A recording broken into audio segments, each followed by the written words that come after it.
Halo, Assalamualaikum warahmatullahi wabarakatuh. Ketemu lagi dengan saya di channel Vlog Berita. Oke teman-teman, hari ini tuh ada kabar berita dengan judul Masih ingat Hanum Rais? Kini berbeda partai dengan Amin Rais, sempat termakan hoax Ratna Sarumpait.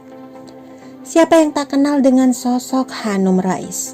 Hanum Rais kini masih berseberangan partai dengan ayahnya Amin Rais. Dia masih anggota Partai Amanat Nasional atau PAN dan menjabat sebagai anggota DPRD Daerah Istimewa Yogyakarta periode 2019-2024. Hanum memiliki jabatan sebagai Sekretaris Praksi PAN DPRD Daerah Istimewa Yogyakarta. Dia juga duduk di Komisi B yang membidangi perekonomi dan keuangan. Hanum pun sempat dilaporkan ke pengurus besar Persatuan Dokter Gigi Indonesia atas tuduhan ikut serta dalam menyebarkan kabar hoax pengeroyokan Ratna Sarumpait dengan menyatakan bahwa ia ikut serta dalam memeriksa luka lebam Ratna yang ternyata adalah luka hasil operasi. Hanum Rais dalam Twitternya menuliskan, "Saya juga dokter. Saya melihat, meraba dan memeriksa luka Bu Ratna. Kemarin, saya bisa membedakan mana gurat pasca operasi, pasca dihujani tendangan pukulan. Hinalah mereka yang menganggap sebagai berita bohong, karena mereka takut kebohongan yang mereka harapkan sirna oleh kebenaran." Cuitan di media sosial Twitter itu merujuk pernyataan Ratna Sarumpait yang mengaku menjadi korban penganiayaan pelaku misterius di daerah Bandung, Jawa Barat pada 21 September 2018 silam. Tak hanya itu, Hanum juga dicemooh karena sempat membandingkan Ratna dengan Cut Nyak Dien. Dalam akun Instagram Hanum Rais pada Selasa 3 Oktober 2018, ia mengunggah sebuah video yang menunjukkan dirinya sedang berjalan bersama Ratna Sarumpait. "Saat ini saya bersama Bunda Ratna Sarumpait. Saya bisa merasakan. Beliau buat saya adalah Cut Nyak Dien masa kini. Kartini masa kini adalah Bunda Ratna Sarumpait dan mungkin Bunda Nenowarisman. Dan mudah-mudahan menghimami ribuan Nenowarisman dan juga Ratna Sarumpait di Indonesia. Salah satunya, mudah-mudahan saya jadi bagian dari perjuangan ini, Bunda," ucapnya sambil merangkul pundak Ratna. Hanum pun juga merasa terisak ketika mencurahkan isi hatinya itu. Dalam unggahan yang berjudul "Sahabat dan Inspirasi Kebenaran" itu, ia sangat menyayangkan atas kekerasan yang diduga menimpa Ratna.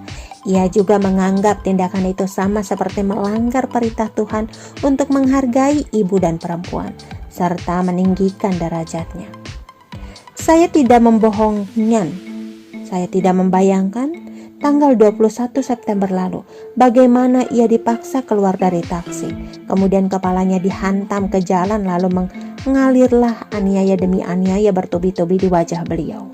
Semua dilakukan oleh mereka yang ketika melakukannya sesungguhnya mereka tengah menyiksa ibu mereka sendiri. Sebuah perintah biadab menganiaya seorang ibu telah mengalahkan perintah agung Allah untuk menghargai ibu dan perempuan serta meninggikannya. Bu Ratna adalah Cut Nyak Dien masa kini. Andalah pendekar wanita sejati." Di akun Twitternya Hanum Rais pada Selasa 2 Oktober 2018, penulis ini juga mengungkapkan bahwa ia tidak akan berani melapor kepada pihak berwajib jika jadi korban kekerasan. Kalau anak dan cucunya terancam akan dihabisi. Ia juga mempertanyakan tentang keadilan hukum di negeri ini. "Jika saya jadi beliau, mana berani melapor pada berwajib jika diancam, diintimidasi anak dan cucu akan dihabisi. Perempuan 70 tahun, mungkin jika dia yang binasa tak masalah. Tapi bagaimana jika generasinya? Wahai negara, masih adakah keadilan hukum di negeri ini?" Cuitan Hanum.